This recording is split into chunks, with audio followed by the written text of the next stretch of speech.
Education is what's important. Training, preparation for the expected. Education, preparation for the unexpected. Good afternoon, Team Krulak community, and on behalf of Marine Corps University, the Marine Corps University Foundation, and the Krulak Center for Innovation and Future Warfare, welcome back to the Broadcast, our series designed to connect the worlds of the warfighter and PME with the best in innovative and creative thought.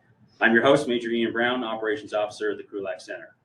So those who followed the broadcast this season know we've been extremely fortunate in the guests we've been able to put in front of our audience, and today our fortune continues because we get to welcome SgtMaj Troy Black, the Sergeant Major of the Marine Corps, to the program. This is the result of some hard work and coordination between different staffs, and the Assistant Commandant's team definitely deserves our thanks for making the connection that made today possible. And Sergeant Major Black, we also definitely appreciate you taking the time to come down here, and we rarely get to do a live studio audience for the broadcast, so this is a special occasion to have you down here and have some folks around the table to ask questions directly. Okay, all right, with that, Sergeant Major Black, welcome to the broadcast, and I'm happy to let you have any opening comments that you want to share. First of all, I'd like to say thank you, sir, and the opportunity to be able to engage with whatever the audience is, which I'm assuming is more than 6, 7, 8, 10 of us that are in here. We have about 30 people online. Oh, awesome. So that's a great opportunity to engage. Look forward to the conversation, and I'll leave it there, sir, and we can get rolling. Okay, so I have a couple questions to kind of kick things off here, and then again, those in the virtual audience and those here, once we kind of set the preliminaries, feel free to just throw your hand up or throw it in the chat, and we'll get through those questions. But to kind of kick things off, this was a direct offshoot of our conversation with General Smith, the Assistant Commandant, a couple weeks ago, talking about talent management 2030 under the Force Design 2030 efforts in the Marine Corps. And his presence was a follow-on as well from talking to the talent management strategy group that falls under him and is directing talent management for the Commandant. So we're really hitting the talent management piece, but what do you see from your side as the priorities for talent management 2030, especially for the enlisted force, which is the bulk of the Marine Corps? Yeah, I think, sir, first of all, thanks for the question. Along with the ACMAC or General Smith, I'm heavily, I won't say heavily, but I'm deeply involved in what the TMX is doing. I'm also involved, curious, I should say, about what MNRA writ large is doing, and was able to understand and work through the draft and the final copy of what Talent Management 2030 looks like. Having said all that, I think it's pretty interesting to have this specific question at the Krulak Center. You may know what the analogy would be. He wrote a book one time, right? It's called First to Fight, I think, right? Anything to do with talent management, or as we see other force design initiatives, has to do with warfighting, period. Fighting and winning. I think we also, or the audience may or may not know, that Training Education Command right now is going through a sort of turn on how to improve training education, much like we did with talent management or manpower, MNRA at large the first 2 years. They're going to go there. So I think that even tightens it up more about the discussion we're going to have, and that's actually what we do is we train to fight and we win. That is the bedrock reason that we have a Marine Corps. If anybody's ever read anything by Lieutenant General Krulak, that's what his whole entire writing history has been about: preservation of our Corps and its warfighting competency. There's nothing different today with talent management nor force design at large. All right, thank you. So kind of moving on, kind of taking the aperture back to the whole Force Design 2030 effort that's underway. We've had a couple of different folks on to the broadcast to talk about different aspects of force design. We had Colonel Tim Barrick and Colonel Matt Jones, both retired, talking about some of the critiques that have been outlined in recent months about it. But then we also had Major General Donovan and his senior Navy Enlisted advisor from Task Force 61-2 on a couple weeks back to talk about the practical experimentation that they've been done. And in a lot of the conversations, they focused on sort of concepts and things. So constructs like the Marine Patrol Regiment, reconnaissance, counter reconnaissance, investment in platforms, divestment of platforms, weapon systems, programs of record. A lot of it sort of coalesces around concepts and things.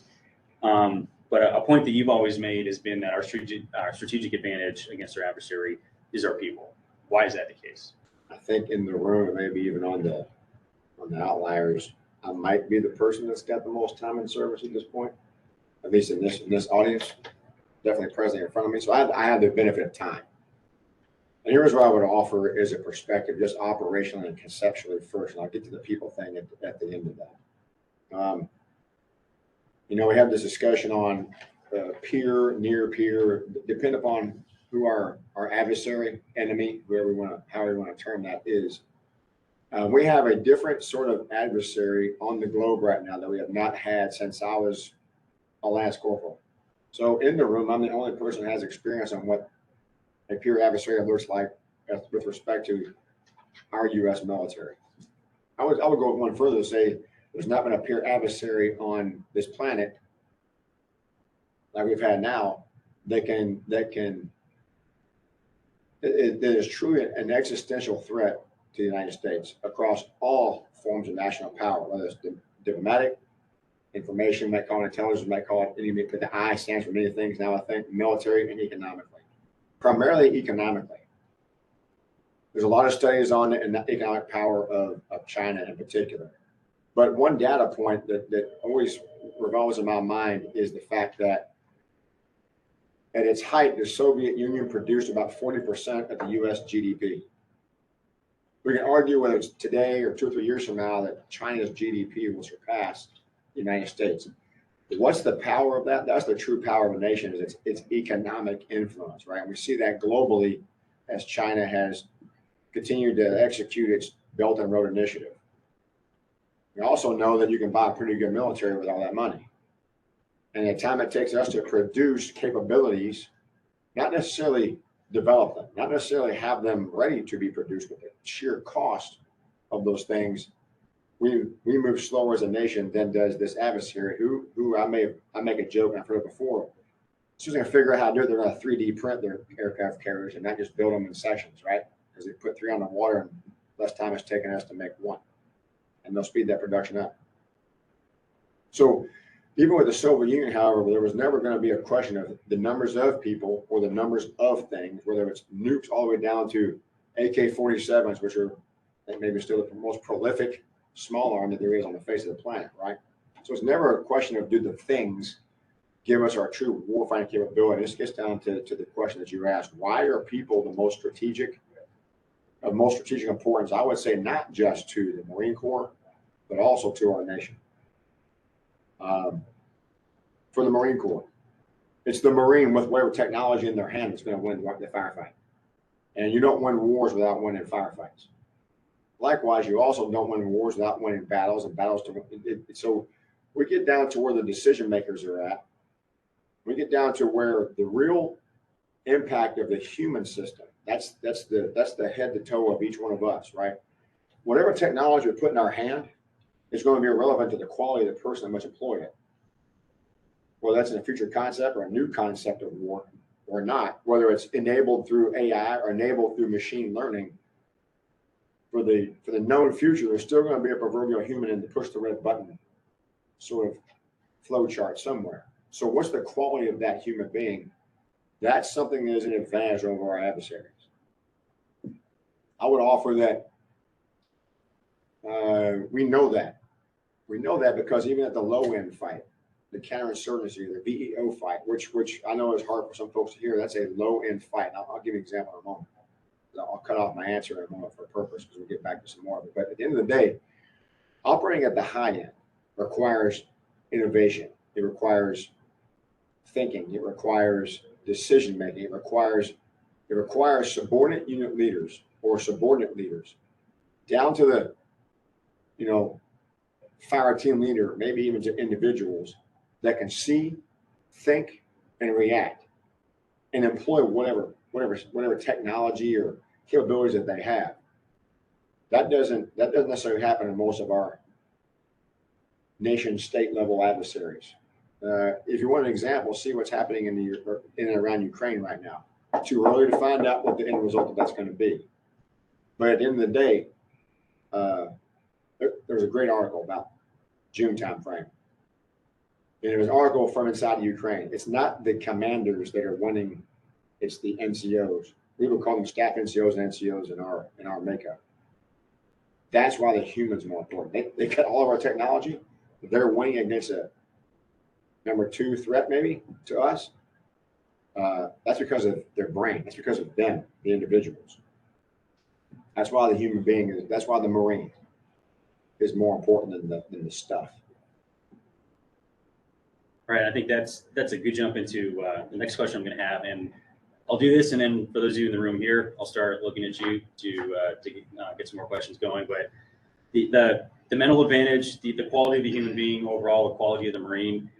We'd be remiss if we didn't talk about sort of where we are right now, which is at the PME institution for the Marine Corps, where our Marines get that muscle trained, that brain muscle trained. So, and there's also been a lot of, outside of force design, talent management, but going back years, looking at whether it's the national defense strategy or education for sea power, lots of different initiatives identifying education and sort of the cognitive realm as a place to look for advantage. So, so from your side, what does the enlisted PME pipeline look like today? What should it look like in the future under the talent management and force design efforts underway? And then what should it be doing to prepare Marines, for the different steps of their career as they go through it? Believe it or not, there's a very simple answer, but it's a very complicated question. And just for the listeners and for all of us in this room, let's completely separate how we develop officers from how we develop enlisted. And here's the reason why. In our officer development, we build time to fully develop that officer. There's some law that's associated with that. We don't need to go into that here, right?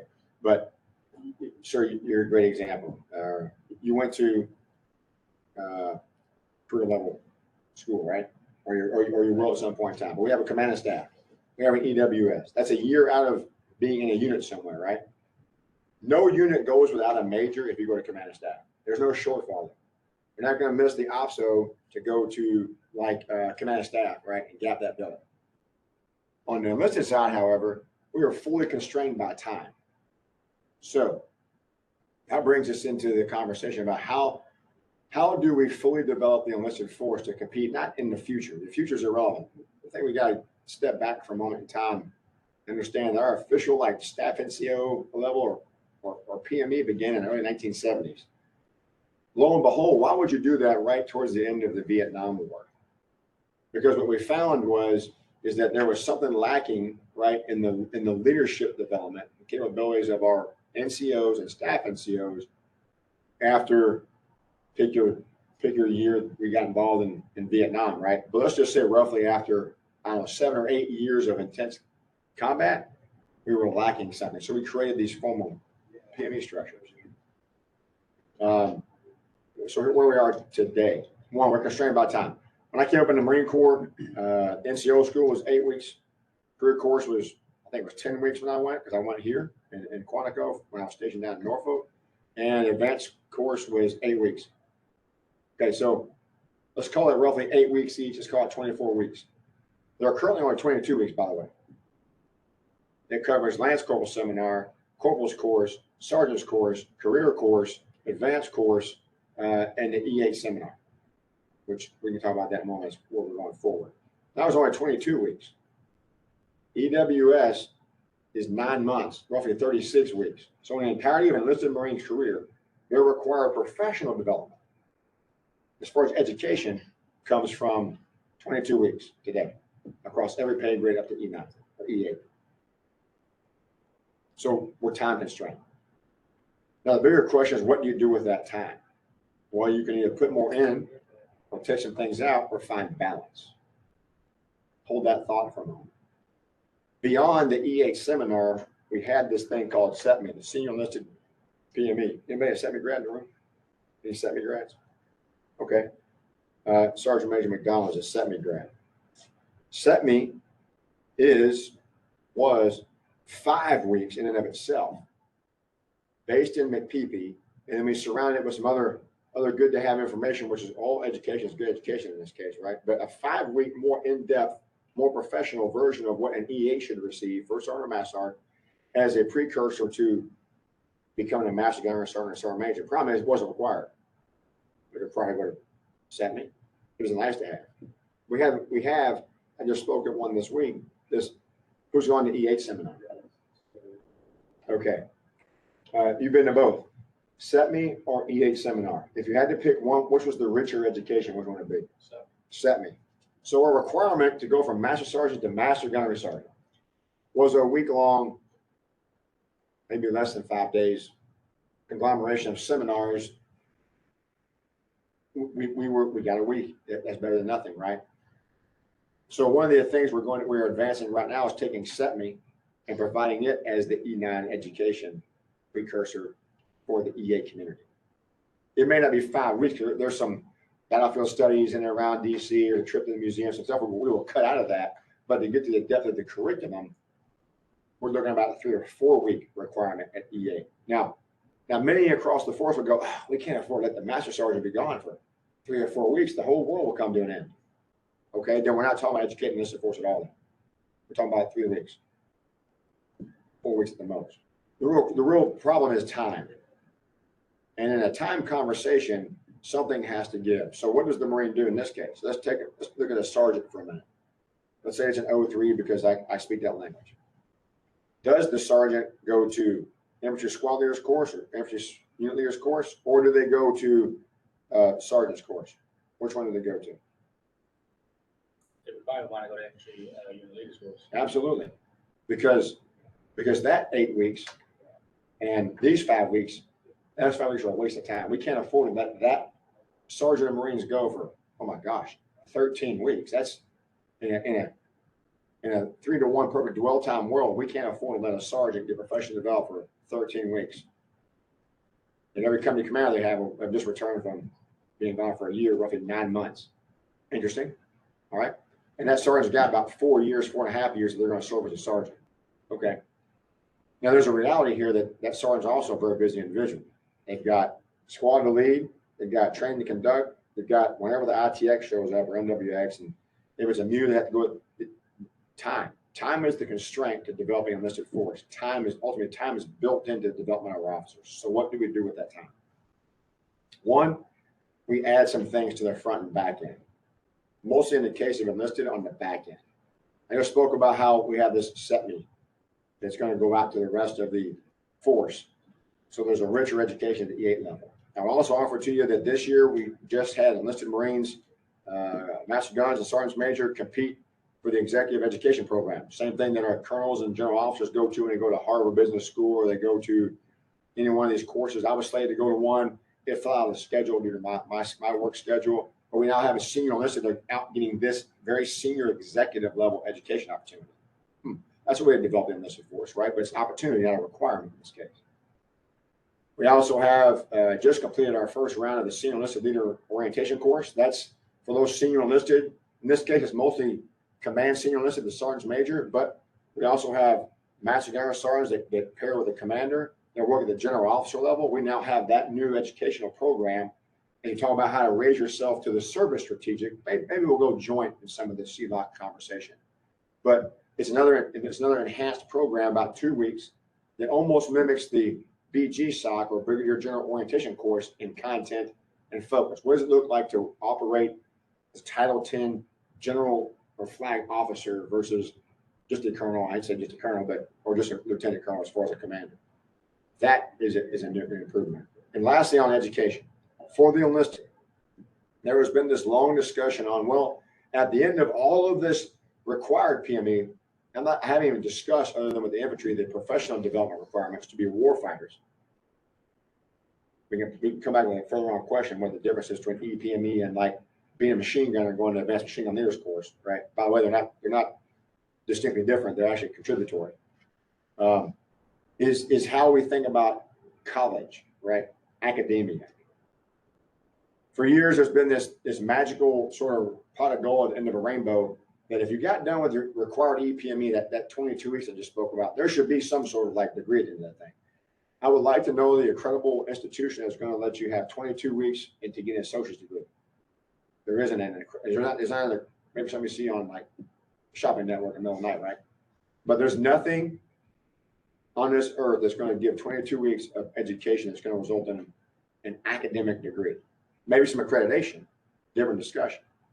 So over the course of last couple of 3 years, there's been heavy investment in a thing called the Naval Community College. I'll sit on that certainly as a follow-up, but there's a path for Marines and sailors and the Coast Guard. It's the Naval Community College. The Secretary of the Navy is the owner of the Naval Community College that has an accredited program specifically based in the naval sciences that it will accredit an educational pathway for enlisted. By the way, our own university does not.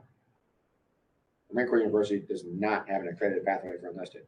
The Naval Community College does. So all of those things put together talk about the opportunity to invest in the development of our enlisted. Again, that's the professional military, or I would even say Marine education piece. There's a professional development piece we can talk about those special schools by MOS, the warfighting skills, in a later part of the conversation. But all that changes occurred here about the last probably 24 months or so, sir. All right, great. So I'm now going to turn it over to those in the audience here, both virtual and live in person. I'll probably just kind of go back and forth between in-house here and on the virtual realm as we get the questions in. And we've covered a couple different subjects here, but don't feel like you need to limit your questions specifically to that. Some of the questions in here are already kind of on different topics. But first, I'll open up to the room here. Anyone got a question to start off with? Good afternoon, Sergeant Major. I'm Gunnery Sergeant Hum. I'm a faculty advisor with the Staff and SEAL Academy in the Advanced School. To kind of go along with what you were discussing for enlisted PME and the limitation on time. We have a 7-week course that we do for active duty right now, only 2 weeks for reserves. But in that amount of time, we piloted a new curriculum that started last year that we were able to implement and change over the past few years to do the responses and the course critiques that we got from the students. And the results of that is overwhelmingly in the right direction, where we have students who are saying this is a great curriculum and a good direction. And just for pretext of what my question is, some of the things that we cover is strategic level understanding of the development of Force Design 2030 and specific to innovations. We have 176,000, 178,000 active duty Marine, and we have a large pool of reservists. That's a lot of great ideas. But how do we get those great ideas up to levels that can make larger decisions? And one of the ways and one of the means that we did that with the active duty is they do a SWOT analysis at the end. That's our capstone programs. Strengths, weaknesses, opportunities, threats, but it's for the entire Marine Corps. And some of the results that we've gotten from the SWOT analysis from the students is pretty profound because we've invited, thanks to just the location we're at, we invite outside panelists to judge their final presentations, a 30-minute presentation, up to 45 with questions and challenges. And these guest panelists that we have come in and listen to SWOT analysis gunnery sergeants we're able to produce are things that are at OPT or even Force Design 2030 level, but they were only given about 3 weeks to do it as opposed to months and years that these other panels were having. Now, there's a limitation as far as clearance level and what they're able to discuss, but the curriculum and the direction it's going is talking about influencing commands and finding value that each Marine, all the way down to the various lowest levels, and how we can get that feedback, that input up. And the curriculum provides a great forum for that. One last note is that also for war game, which there's a huge attention for war game at EWS and command and staff. In fact, thanks to the Krulak Center and the location proximity where our academy is at, we were able to conduct the same war game that they did for the command and staff the very next day with 43 gunnery sergeants from the advanced school. The educational value that they got from that war game of seeing this large scale and how they brought that back for their essays or how they considered that for their SWOT analysis on larger Marine Corps concepts was phenomenal. And the feedback we got right away was we need more of this. To acquire that though, and to get that, it's been kind of slow going. It's been kind of challenging. So the question I have, and moving forward with how the curriculum currently that's in place, 7 weeks, which almost seems with some of the suggestions from students is almost not even enough. And kind of like you said, we're tied in on time. What is enlisted education going to look moving forward when we have gunnery sergeants that are saying we can handle more complexity? Give us more. We can handle more. Yeah, that's a great question. So this is a discussion. So all the AL stations don't start saying bad tweets and freaking Snapchats. Okay, from our response. We have 57% latency in fitness reports right now. How much time do you spend on fitness reports in the advanced course? Well, I mean, the starting process goes as soon as they show up. So you got 7 weeks. It's about an hour in the curriculum. Same amount of time that we get a TBS. 1 hour. There's no more professional development of an officer or enlisted on fitness reports than 1 hour. I will offer to you in an institution that, first of all, we're supposed to take care of our Marines that got for their welfare. Conduct war games and compete with our senior officers is not a leadership principle, nor is it a trait. If time is a factor and time is a constraint, your question is, what would I do? I would get rid of all that wargaming and make sure gunnery sergeants understood the PES. Not the answer you wanted to hear. Now, if the advanced school was 9 months long, I think you should be probably sitting in the new wargaming centers getting built right here in Quantico and spend about a good month in that place. Given that the things and responsibilities that a gunnery sergeant, right? A gunnery sergeant needs to be able to do to lead an organization at the level of a gunnery sergeant, I think we find ourselves challenged in some of those areas. I pick on that one spot, right, as an example. But here's where the time gets after us, right? What must we be able to do? What can we do? And what do we want to do? We want to sit in a room and war game with colonels as gunnery sergeants because we absolutely can. Problem is, how many of the things that we need to do or must do we have that not much depth in? Because remember, as we develop someone across the EPME continuum, by the way, CLOC also went to the Wargaming Center. That's at that general officer level with the generals. Okay, they went through that process, right? What does the gunnery sergeant need to know? Let's roll back. Let's use the sergeant's course as an example. Are you familiar with the sergeant course curriculum? Yes, I'm ready. Okay, there's an element. Are you all? Yes, Okay. well, it's- Tell me about security patrol. October 7th. It is, but you get a frago, and we might walk around Quantico in this case, like I got told we did. Where were we at, Mass Sergeant, where somebody's walked around like a building and got the idea of what it meant to like plan a basic patrol route. Now you want to know my sergeant's my career course, like evolution was to that, or my NCO school one was. It was go to the Army and get weapons. It was go supply and get gear, because you're in a schoolhouse that has all these different Marines in it. Right now, my NCO school experience is prior to 9/11s, actually prior to Somalia, right? But the point is the butchers, bakers, cowstick makers, and everybody that's in that, all the other ones that are that go to EPME, what they learn how to do is be a basically trained rifleman. So that when 9/11 happened and the FSSG was running up and down, Route 1 up into Baghdad, they knew how to conduct fundamental war fighting. And that security patrol thing lasted about 8 hours in a day, and you did everything from camouflage, cover, concealment, right? You did everything to actually employ a weapon system, at least understand what your lateral limits were. Not to argue whether or not that's what we should be doing today. My point is, security patrol is still in the sergeant course curriculum, as opposed to what other curriculum items that are in there. It's the first time a sergeant's going to learn to receive a fitness report, is it not? How much time is dedicated to that fitness report in the sergeant's course curriculum? We have a block. A block. But it's like get in and get out. Exactly. Well, that's unit responsibility, is it not? It might be. Okay, let's go back to my question. So what are we doing the career course on fitness reports? That's unit responsibility, right? Okay, what are we doing the career? 1 hour. That's the unit responsibility. Okay. How much time do you think they spend at EWS, command staff, Naval War College, or anything else with a commander, or here at the commander's course on how to properly record a Marine's performance on talent management and actually being able to understand the talent of the individual has one and only one thing outside JPEGs, which is the fitness report. We spend no time on it, as opposed to what? Time is the only constraint, not the desire for the curriculum that we have. So which should we have more of? What we may find ourselves doing, and by the way, we just conducted a Marine Corps-wide assessment on all of our curriculum inside EPME.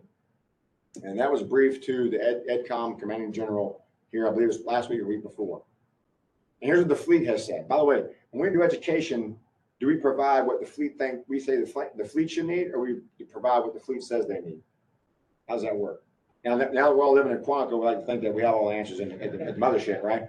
Because they can never know out in the fleet what it is that they need. So my point would be is, what we've gotten from the fleet is we need both things, but in the right balance. Right now, they're out of balance. And don't pick on the security patrol or the fitness report as an example, but I would argue that if we're going to do anything right, we probably should be tactically proficient in enlisted professional Marine education. Understand the form and function, Marine Corps orders, policies, procedures. We talk orders and procedures like they're all broke and the processes are all broke. Don't teach them anymore. They're gone. We teach leaders how to think versus what to think. Okay, let's talk about uniform regulations. How many uniform inspections do we do inside of our EPME? And what's its correlation to combat? Because we want to go to war fighting. What's its correlation? You don't learn to do a pre-combat check or pre-combat inspection in combat. You know about having attention to detail. The perception of the Marine Corps is we have pride in ourselves. We have pride in our institution, honor, courage, and commitment. And how we wear our uniform is a direct reflection of what the institution expects, what the nation demands, and how Marines are perceived strategically in their warfighting competency. Because if you see a messed up Marine, that's a weak Marine. It's called a gap if you're a terrorist, right? And you want to make sure, but we don't even discuss that anymore. We assume that's a commander responsibility. Who taught the commanders and their leadership how to do that properly? Again, we should not get wrapped around too much around the inspection itself, but what is the output, what is the learning outcomes of the inspection? You do have to memorize orders and regulations. Just like you got to be able to memorize how to take those gauges and make sure you have the timing on 50 cal. If you shortcut this, you have to shortcut that. And every mishap I've seen on 50 cal has to do with poor pace and timing. Because it doesn't really matter how it's supposed to do. We just got to get it done. That's a reverse of maybe how we used to war fight. And I'll close war fighting on this. We should always advance how we develop the enlisted force. We cannot slow down on that. We have to understand what are some non-negotiable elements that every single Marine at every single pay grade must have in order to be an effective Marine Corps leader. That's what EPME's primary focus should be, number one. Number two, we have to also remember the last time we stepped off from nothing to something, sometime around after 9/11, right? We were pretty darn good at that.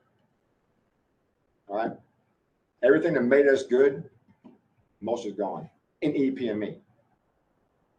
Let me plug the professional development piece for a second. In professional development, when we get into motor transport operators, when we get into cyber specialists, when we get into the MOS, the critical MOS development opportunities, there's a lot to be done there as well. Again, time is a constraint for the enlisted force, right? But those advanced technologies, those advanced capabilities, those have got to be implemented. The new concepts, I see the new conception of war. Where are we teaching more than just like the Clausewitz and three-ball theory? By the way, where do we teach that in EPME? Clausewitz. The whole foundation of Western military development comes from Clausewitz, right? Where is it taught anywhere in the enlisted curriculum? Clausewitz is covered with advanced school, But how much? About 6 sessions. We had to stick it in there because we thought Clausewitz is great for gunners to know. How deep are you getting in there? Like Clausewitz, right? The entire foundation of modern warfare. Clausewitz. It's like a 101 level class, like an officer development. But we got to get it in because, gunners can handle it too. Absolutely. If we had 12 weeks, 14 weeks, 16 weeks, we can get pretty dang on Clausewitz in there, right? Let me close by saying this. Everything we're doing in EPME right now is the right thing. It has replaced something else that was also right. What of the things we got rid of do we need to bring back more of? Because management of the force, understanding talent, appreciating how we develop and understand our core, its warfighting competencies, those things, those are as important as future concepts as well. Just something to think about. All right, great. I'm going to go to a virtual audience question here. It's kind of a couple questions, and this is switching gears a little bit. This is not so much the Marine Corps of Force. This is kind of more Sergeant Major Black as a person. But it's from one of our guests who noted at your post and release ceremony in 2019 at 8th and I, you'd invited one of your drill instructors from your boot camp to attend, and they wanted to know what it was about that particular Marine that caused you to invite them back to that ceremony. Actually, there were two there. There was a retired Master Gunner Sergeant Sanabasi, works at Syscom right here. He was actually ROTC MI in Quantico's ROTC until 19, I think it was. And Sergeant Major retired Jones. He retired out of Tumac. Why did I invite them? I mean, I've trained a lot of recruits. None of them became Sergeant Major Marine Corps. That's number one. So if someday one of my recruits becomes a Sergeant Major Marine Corps, I hope they invite me. right? Because I have a unique boot camp story. My first team of drill instructors got fired. Anybody's been a hat, could probably figure out how that happened. Okay. And everything you could probably think of, if you're a prior drill instructor or understand what happens on a recruit depot, that would get a drill instructor fired, probably occurred in that platoon. And I got a couple of replacement drill instructors. One was the master gunnery sergeant, one was the sergeant major. And here's what it's all about. And I'll tell a quick story, and then but it'll get to the punchline. I was the platoon guy when my previous drill instructors got fired. I got fired when the new drill instructors came on board. I was never the guy again. But they gave me a second chance. And if you can give someone a second chance in recruit training, the most stringent of probably environments that we have where, hey, it's either right or it's wrong. It's the most black and white environment that we have in our Marine Corps, in my opinion. If those two individuals had not given me a chance, I would not have ever had the opportunity to become the sergeant major of the Marine Corps. So the lesson there is when someone makes a mistake or you perceive they've made a mistake, it's probably good to step back for a moment and find out. We got this big discussion on emotional intelligence going on right now, right? Why did the asshole cut you off in traffic today? Because they're an asshole. Well, maybe they're not. Maybe they're late to work like you are. That's why you're peed off that they cut you off, because you're probably 5 minutes late too. Right? So understanding how to just take a step back every once in a while was why I invited two of my former drill instructors, because I would not be here today had they not taken a second chance. All right, thank you very much, Sergeant Major. I'll turn it back to you. Yeah, go ahead. Good afternoon, Sergeant Major. Garcon Linares, Advanced School Faculty Advisor. It's good to see you again, Sergeant Major. We had spoke a few months ago, sir. And Sergeant Major, from that initial conversation has stemmed some further on thinking in regards to the future of EP&Me. So my mom taught me a long time ago that what happens when you spell assume. And, you know, that led me down a rabbit hole to think about personal theories, isms, for lack of a better term. Individuals' isms and their definition as to what something should be seems to be what we're doing that's missing the mark. For example, if you were to ask one person, what's your definition of a sergeant? And you ask another person the exact same question, there may be some overlapping common denominators, but the definition of both may be different if you're asking an aviation, a pilot, or you're asking somebody in the GCE. So General Smith recently said, we are collectively not doing a good enough job of communicating the virtue of service. Mm-hmm. And so I wonder if we are doing a good enough job of conveying the virtue of marining. And I think that that's where EP&Me jumps in, where CME jumps in. I think training is sustained through the education that Marines receive. So that training is when they go back to their unit. But I think CME owes it to the Marines as a whole, that when they come here, they learn the of Marines piece. So when I tell people I am a gunnery sergeant of Marines, it's through the pillars that I was taught here at CME. Then when I go back to my unit, we have TNR standards, you have your unit's METs that you can identify to that. My question in essence, Sergeant Major, is I've been teaching with PP for 2 years, and a huge thing that a lot of people do is they skip the first step, which is problem framing. Right? Everybody wants to go into COA Dev and start developing their COAs. Albert Einstein said if I had an hour to solve a problem, I'd spend 55 minutes framing that problem and 5 minutes on a solution. And so with the development of P&E, it almost seems like we're just developing COAs and have we taken that step back to assess the problem and frame it properly in defining what each rank is. Yeah, that's a great question. You know, I had this discussion about 6 months ago or so, maybe longer. That's what spurred this Corps-wide assessment of EP&E here at the beginning of the summer.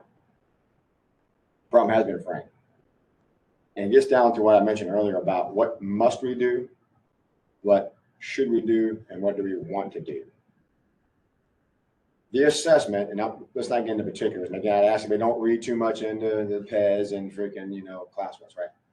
But the pendulum is way far on what we want to do versus closer to what we should do. Time is the constraint. Okay. If time is the constraint, then we have to ask ourselves, in the reality of the responsibilities of a gunnery sergeant, Marine thing, right? How many gunnery sergeants are going to show up to the wargaming center here and be an active member of the war game? Not that they can't, but in a 7-week constrained curriculum, right? How much time must we invest on sitting in an actual war game? Should we dedicate to that if we are only allowed 7 weeks of development? I don't know the answer.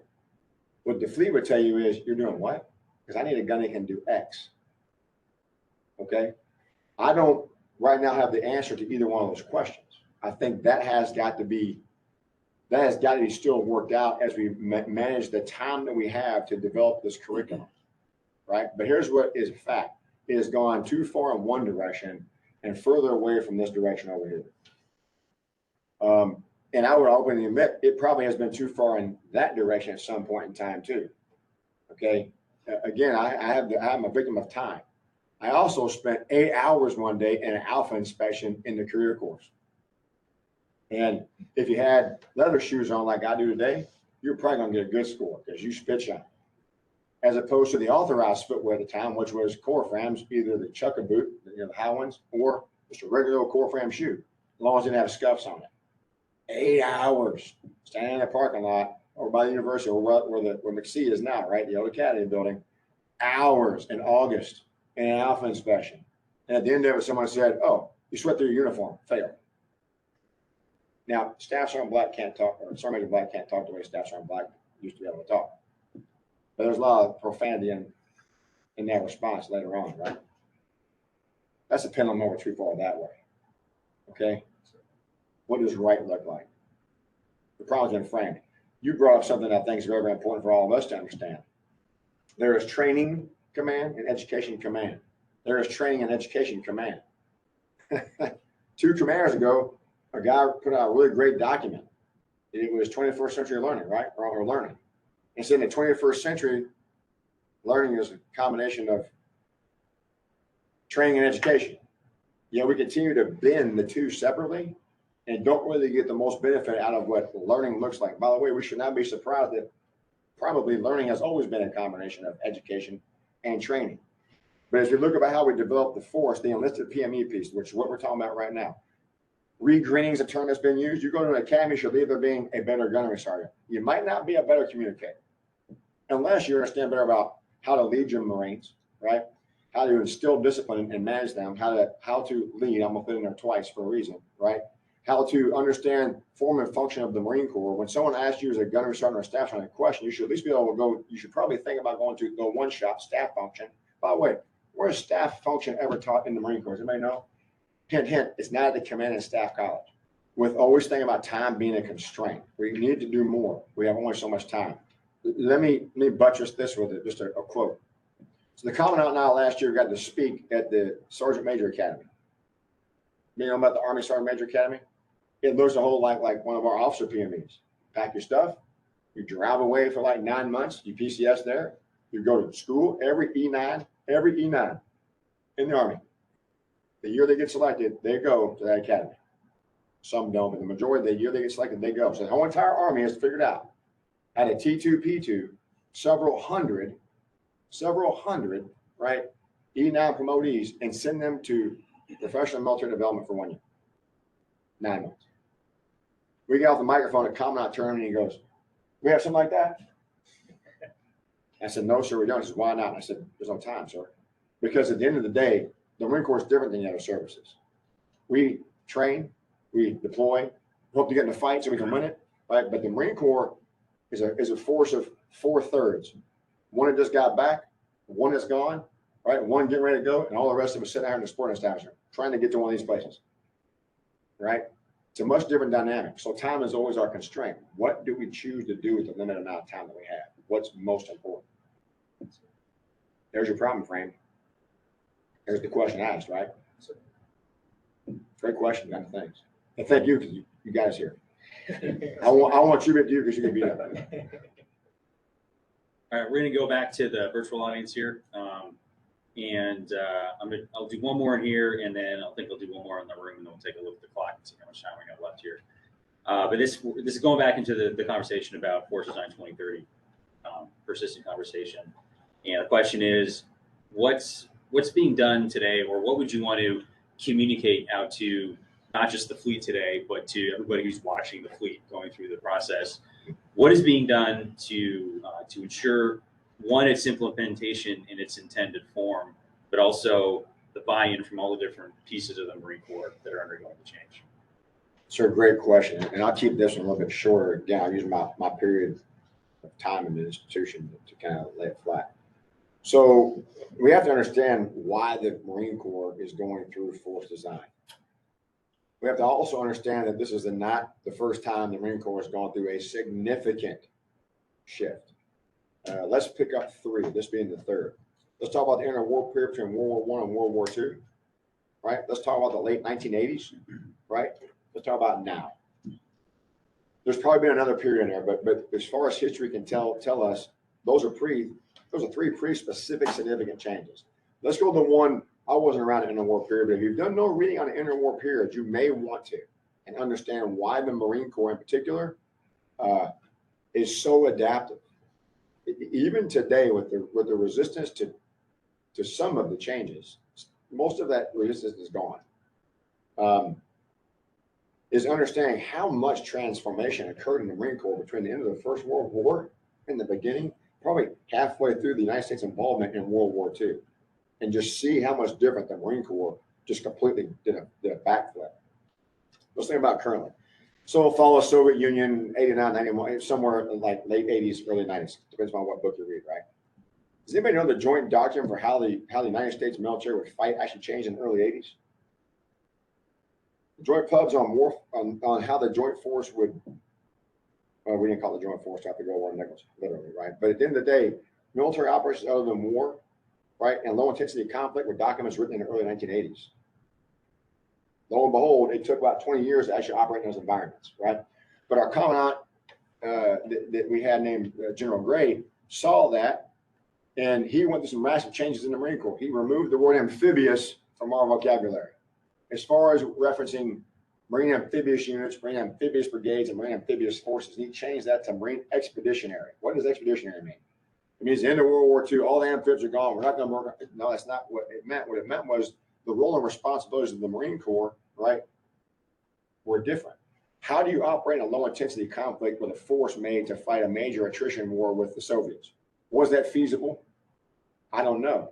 Especially considering, and again, I won't speak out of turn here, but most of the U.S. military was focused on fighting in Europe against armored brigades of the Soviets. Your question about that? No. Okay, so that's how we were arrayed, right? Because the adversary was in Europe, it wasn't in the Pacific. So as we think through that a little bit, that was a major shift in our institution. And we are living right now what I have termed in other discussions as my 1990s, right? The Marine Corps changed, new capabilities came into play, training and education focused on that, maneuverable warfare became a thing, right? We convinced, I use the example all the time, you know, if I'm a 3rd Battalion, 5th Marines as a machine gun squad leader, I've been trained that an infantry squad with Amtracs and reinforced by combined arms being 61 millimeter, 60 millimeter mortars, 81 millimeter mortars, and CAT teams was going to overtake a Soviet triangle defense. I remember it like back of my hand, right? And that's maneuver warfare. Surfaces and gaps, getting in the enemy's rear, disrupt communication headquarters, maneuver warfare. General Gray. We practiced that throughout the 1990s. Didn't know we needed it until what? After 9/11. Lo and behold, it worked. So all of our senior leaders have not lost their minds. They are visionary. We are there again. So how do we convince folks of some of these things make sense? I think that the commandants have been very, very clear. Here are some things. It's not spaghetti on the wall to see what sticks, but here are some things that we do know. We have a peer adversary on this planet. They have capabilities that we have not had to compete against in 30 years, right? How do we go about that? And it's not like trying to, cross the Ardennes, Battle of Bulge. It's not going to be the case now, right? So how do we do that different? One, we have to be a thinking enemy. to our adversary. So we have to be able to think. I would argue that we know how to think already. We can always improve our thinking, right? What capabilities do we need to do that? How do we distribute the force? How do we operate without being attached to screens, antennas, and having 24-hour surveillance of the battlefield in real time? How do we do that? I am comfortable in my development on how to do that because I never had all those things growing up as an infantryman, right? Now we have all these things and we can't let go. How do you develop a force that can operate in a degraded environment? How do we get the force to buy in? Understand this. There is no one almost in service today that has any memory of when we had to compete against a peer. So all this confusion is based in forgetting our past, and we don't even know how to do those things, and we don't need armor anymore. Not the case. It's how do we prepare ourselves to fight against an adversary? More importantly, how do we deter that adversary? That goes back to the strategic advantage of our human capital, us, the Marine, over the stuff, right? What does our adversary fear more? A rocket like they have, or the person employing that rocket? If that's like the, rocketeering is supposed to be a challenge to someone. By the way, we did a MEFX and one MEF back in 2016 or 17 when I was still out there that had already determined that the range of our adversaries' cannons, our gunpowder loaded like cannons, outranged anything that we had in U.S. inventory. So let's talk about HIMARS for a second, the relevance of HIMARS. This is an example. We were already outranged, and here we are saying, HIMARS shoot further than a friggin' artillery. Hey, we should go HIMARS. Bad. I'm not sure. Otherwise, we'd still be like shooting pop guns at each other and figuring about machine guns and mini artillery, right? Cannon was good enough. Smoothbore cannon, Civil War, that was good enough. No, we advance, we get better. I'm all over the place intentionally because the complexity of the operating environment is such that what we have now is good enough for today.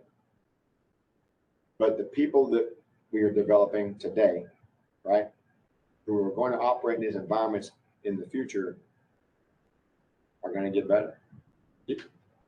Any gunnery sergeant here, because I wasn't a mass sergeant, any gunnery sergeant or staff sergeant here is a better staff sergeant or gunnery sergeant than I was. There's not a doubt in my mind, because we have constantly developed the force, given it different capabilities over time. We just get stuck on which pack we're going to wear this year. If you get the joke, you get the joke. We started OIF off with Alice packs. 7 packs later, we get the mountain rep we asked for, just different color of the plastic frame, right? So we continue to advance. Rock. All right, I think we'll do one more question from inside the room here, and then close things out. So who wants to? I don't want all the questions to come from this corner. So does anybody, before I throw mine out? Backseaters are open too. It's your show, but I'm the guest. So what do you guys got? Sir, anything? Sorry, you go ahead and talk about culture of the Marine Corps. Culture of the Marine Corps. That's a great topic. What is the culture of the Marine Corps? Anybody got an idea? Lots of folks like to define, well, your culture is X.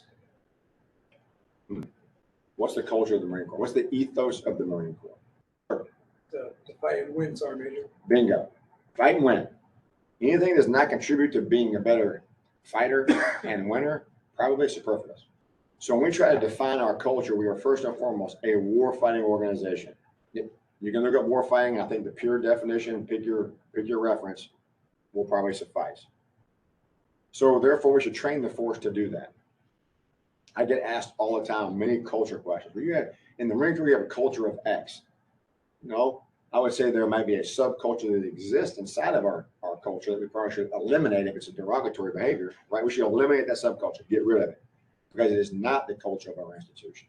So much so that we're working on a draft right now of a document that's going to, in black and white, determine what our ethos and culture is. So that we as an institution can, one, understand what that looks like, which is what all a document is supposed to do, is give you a basic premise,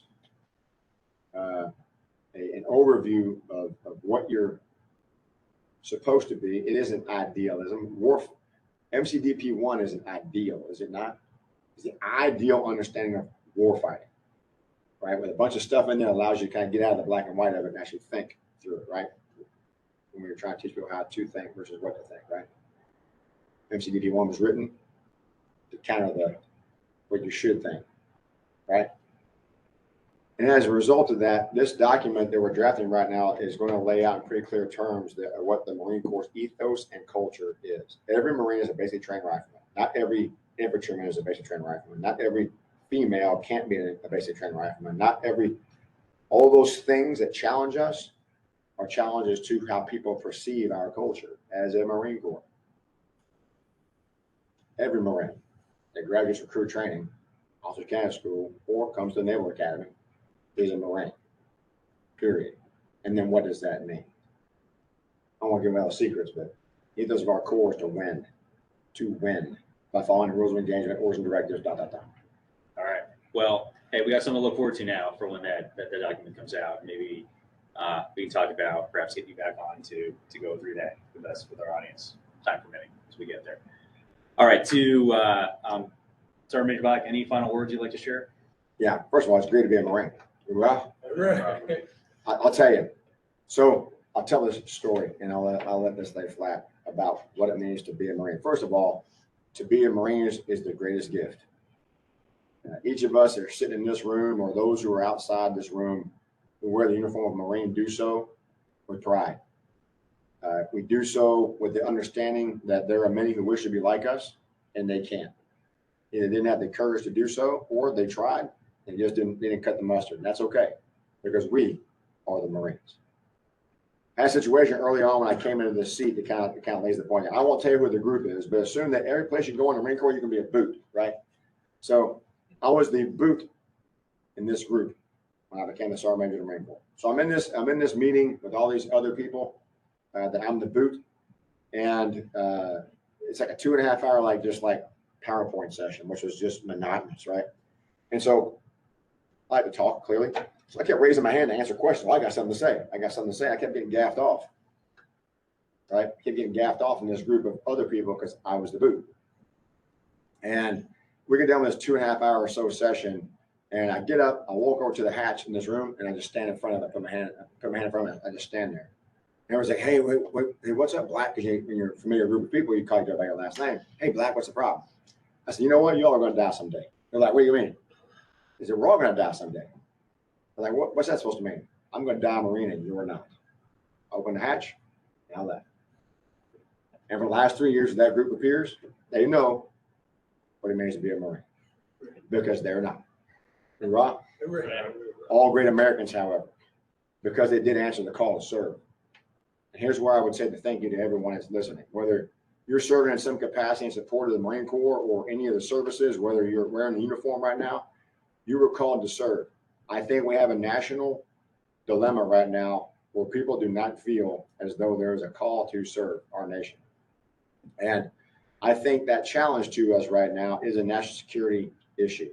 So I thank everyone who serves or supports those that do serve, families, civilian, DOD members, whoever it is, supports the security of our nation by supporting our U.S. military. In particular, those of us that wear the uniform of Marines, thank you for your service in the truest form of someone who probably has eaten some flavors of dirt, or you ate my dirt at some point in time, what it means to those who understand. Thanks. And what I would also ask is find a reason to stay. Find a reason to stay. Our current situation dictates that we probably should not replace corporals with PSCs. We probably shouldn't replace staff sergeants with corporals.